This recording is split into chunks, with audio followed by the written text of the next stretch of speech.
Hi everyone, I'm Mr. Donlin, and today we're going to be looking at how to create this specific kind of animation that I used in my video where I critiqued the Assassin's Creed database and compared it to the textbook. So we're going to look into how to make this highlighter-like effect on various surfaces. You can even do this with video, and it's actually very simple. There's no plugins needed. There's no, there's no 15-minute tutorial necessary. So we're just gonna kind of just jump right in and do it. I do have two resources that we're gonna be using. I have a little paintbrush kind of PNG sort of thing here. You can find this basically anywhere off of the internet. I just use some like stock imagery here that I created with Photoshop. You could use really whatever you wanted. And then of course we need a photo or a screenshot. I took some of my gameplay footage here of the database. It's kind of interesting calling that gameplay when you're reading. Reading is gameplay. But anyways, these are the two basic things you need. And of course After Effects, and we're going to create the whole thing around that. So I'm going to jump right in. We're going to use a new composition here to start things off. This is pretty much the default settings for everything. So no matter what you're doing here, you really can't mess this up, especially like, let's say you wanted the frame rate to be a little different, that's fine. Let's say you wanted the size of the video to be a little different, that's fine. If you're going 8K, whatever, just, know that the steps are pretty much the same. So right off the bat, we got our blank composition. I like working with this here turned off, but I guess for the purpose of this video, it doesn't really matter. So we got our composition. Let's go ahead and take a little drag here, the screenshot here. We're actually going to try to size it up as best as we can to create our space. Again, this is what the all right, so that looks good. I'm going to head down here and go ahead and right click. I am using a Mac. And I'm going to actually create a new solid. The color here doesn't matter just yet, so we're going to kind of leave that stuff alone, but we do want it to cover the basis of our whole screen. So we're going to use that. I like to click and drag. There's a bunch of different buttons you can push, but I don't think they work on this laptop, so it doesn't really matter. So we're going to drag that, put it to the bottom. And our whole goal here is to create a couple of different lines. So we're actually going to go ahead and grab the pen tool and make sure that you have this solid that we just created a few seconds ago selected. And what we're going to try to do here is let's take a phrase. We can just, kind of do this first part of the sentence here. And I'm just going to sort of really amateur hour-ish, just kind of go in and then create that little kind of pen tool mask line. That didn't do anything unless, of course, you click back on it, which, of course, we want to do after we click off in order to get a second line going. And there's our line number 2. Okay, so we got our pen tool lines. These are what's going to become the highlighted lines that we're going to create. So we're going to take this, we're going to drag it up to the top. Don't panic. This is totally normal. We're going to go up into effects. I'm just clicking it above my screen. And we're going to look for the effect called stroke. Here it is. Okay, so we've got our stroke created. Here it is up on the side. And we have 2 masks going on. So we're actually going to click this all masks thing right here. And then so finally we can see what the heck we're doing. We're going to click on transparent. It's actually important for a couple of reasons, so make sure you click that. And here we go. We're right back to working. So you'll notice as you increase the brush size that you can begin to see what those highlighted lines will look like. And I kind of messed this up. It doesn't really look all that great right here, so we're gonna move that down a bit. But it's okay. So you can see what you're doing now, and of course this really helps. But we don't want a white line going across because that isn't very highlighter like. So we're gonna go to our color. We're gonna click on yellow, and then bam, here we go. You can mess around with the kind of brush effects, the opacity of the brush, essentially like how defined it is. Totally up to you on this one. I'm going to leave this kind of as is like this for now because I do have my own effects that I'm going to add in later, my own little image. That's what that brush stroke was. But you can mess around with this if you want to do a fast version. I use a couple fast versions in my video. We got our lines. Let's try to make it so that that text really appears and looks nice and authentic. So I'm going to go over to the mode here And I'm gonna just see what it looks like if we click multiply. So that's not bad. There's actually some better ones if you want to do kind of a darker color. It depends on really the background here. Color burn, that didn't really change much at all. Classic color burn, that didn't do anything. What a linear burn? No. Darken color. Ooh, that did absolutely nothing. Okay, we'll stick with multiply. It depends on the kind of background you have here. We have this sort of like faded paper look, and obviously it can look better or worse with different kinds of modes. So make sure you play around with this a bit, but multiply should be your first go-to. So we have what looks like a highlighter. Now we have to animate it. So I'm gonna go up ahead and make sure you're at the start of the timeline. I'm gonna go ahead and click on this end frame here, and I'm going to take the percentage and bring it all the way down to 0. And as you notice, when I do that, the effect goes away, or at least we can't see it on our screen. So we're going to take our time indicator here. We're going to go forward a little bit. Let's say about, since this is a kind of shorter line, totally depends on you how long you want this animation to go for. But let's raise this to 100% from here and just kind of take a peek at how it looks. Neat. Okay, so we have our effect. It's going to last about 2 seconds, and of course, using this effect is something that it's very robotic in nature. And when someone highlights a page, they do so in a much more flowing kind of way. So we're going to want to go down to our effects tools down here.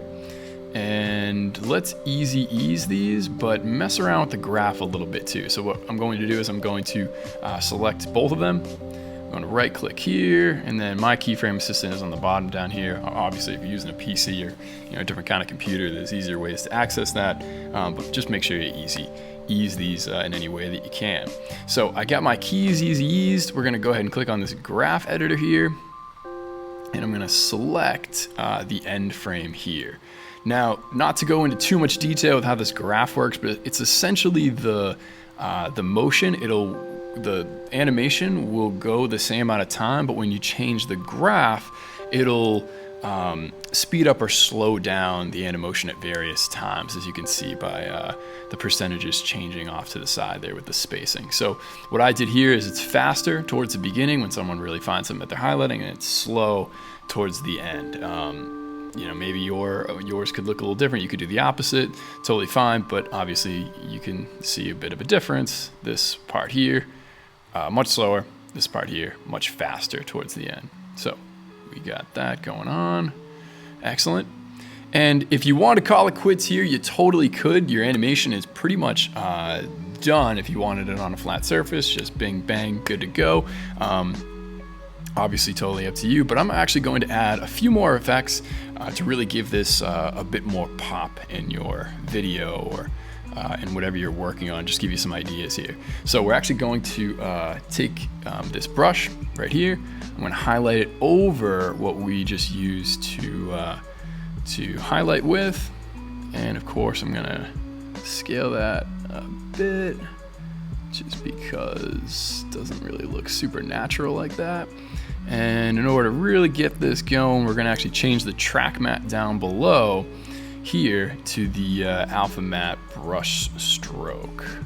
And so there you go. Now when we go to highlight this, we can really see the effect changing over time. See how it actually didn't cover the whole thing? We're going to fix that up a little bit. We're going to use 2 lines. Or we can just kind of lower it. Not bad. Yeah, I can live with that. Cool. So our effect here is now using this kind of brush stroke sort of effect. And if I zoom in a little bit more, maybe you get a better idea of what I'm looking at. Yeah. All right. See, a lot of highlighters really work like this. They're not perfect. Not everything is this super clean, robotic kind of stroke that you get on a computer. So for a more natural look, I use this. Took me 2 seconds, just add it and put it on there. Again, up to you, but that's what we're working with. So I'm going to leave these effects as is like this. And really important here, we're going to select all of these as such, and we're going to pre-compose them, essentially just sort of group them all together. What do we want to call this? Almost done. Call it whatever you want. We're using very simple steps, so this is what we'll call it for now. If you're using multiple little compositions here, then you might want to label them a little better than I usually do. Let's go ahead and make this a 3D image. The next step I'll show you is how to create the camera that moves throughout the image. So if we make this a 3D image, then we go over to this little panel here, add our camera, we can again have this animation that sort of progresses as the video goes on. I'm going to use the 35mm. Again, this step isn't super important, but again, whatever your preference is, just know that the camera's going to react that way. So we got our camera. I'm going to head down and I'm going to actually, this is like something you don't really see in a lot of very specific videos. They tell you exactly what to add keyframes on, exactly what to influence. But for this, you can really have some fun with what you do with the camera. Just make sure that you go ahead and select keyframes on everything, just in case you end up moving the camera in any capacity. And in doing that, you're essentially like preparing the video to move while also maintaining what the beginning frame should look like. If I want the video to start like here, I'm gonna leave it as such, but I could change any one of those around in order to express that I want the camera to move to a certain location. Let's say I want it to start like this though, I would just add all the keyframes, leave it as such.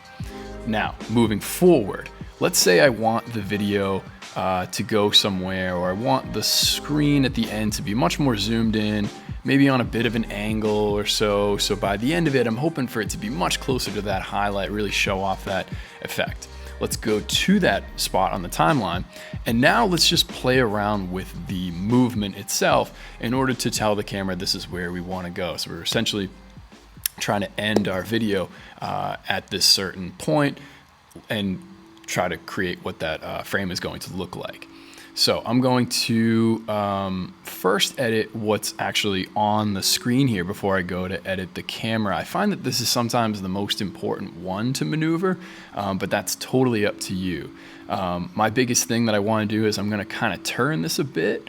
As you can see with the way that I made my video, I really liked how the text was angled as it goes to kind of give it this sort of faded effect, or the idea that it's again much more three-dimensional in nature. So I'm gonna rotate this. We might play around with these more in a sec, but we also don't need a whole lot of this image in here, so we're gonna zoom this in a bunch. I'll even zoom it in a little more than I did in my video. And bam, now we're looking at this. The other option that we have to do is we can also, since we just manipulated the image quite a bit, and if you go back, you can take a look at how that's going to bend and react. Yeah, big fan of that. Let's just go back to my keyframes here, just to make sure we're on the right spot. But I can also move this around. Let's say I wanted that Vikings headline to still be there. There that is. Takes a sec, it's going. Okay, so we wanted that to be in the video. And if we want to zoom just a little more without really, losing the quality of the image, I would recommend using this little zoom tool here to zoom the camera, not the actual like surface layer that you're working with itself. I know that might not make much sense, but that's okay. So let's use this to zoom right on in here and see what we got here with a much more enhanced view. Okay, cool. Right on. So I like this a lot. The final thing I want to make sure that I do here is I think this would actually probably look a little bit better if I tilted the text slightly to give it this kind of falling effect. Obviously not make it hard to read, but in a sense, it's like it's sort of falling onto like a page on a table. So if I go ahead and rotate the image itself just a bit, let's see how that looks. Ooh, okay. I'm a fan. Oh, all right. Yeah, see, sometimes I like to sort of check back and kind of go in reverse to see how it looks as we go. Let's just see if that does what I want it to. Nice, yeah. So, in a way, you almost have this like head tilt as it goes onto the page. So let's say we wanted just one final little bit. So we got our keyframes going to 4 seconds here. Everything is already highlighted, but if I wanted to add just one more piece that I think would really give this a little bit of an added like effect to it, let's try to also rotate this image a bit so it looks like we're also looking down on it even a bit more. If I take my x-axis and sort of drop this off like so, I can still see that Vikings topic that covers part of the page. And what we want to do is we want to make sure that we see that throughout the video. Yeah, awesome. So in a way, this kind of also just gives it that tiny added little, like, here it is. You're maneuvering it a bit at the end just to give that last little teeny reminder that you are highlighting something that's from the subtopic of the Vikings. And at the end of the day, that is pretty much it. We got our whole video. There's more stuff here. We could add a couple of different zooms. I could go and highlight a different part of the page if I wanted to. Again, just kind of manipulate the camera around. But it would essentially be the exact same steps. So from here on out, it's up to you. I'm interested to see what kind of things you create with this effect. Again, I think it really adds some great focus to something. It's a very, kind of like investigative journalism kind of way of showcasing something, which is a very intriguing way to present a text that maybe you're not directly reading from, but referencing. So lots of cool opportunities to manipulate this, and you don't need me any further. I'm interested to see what you create.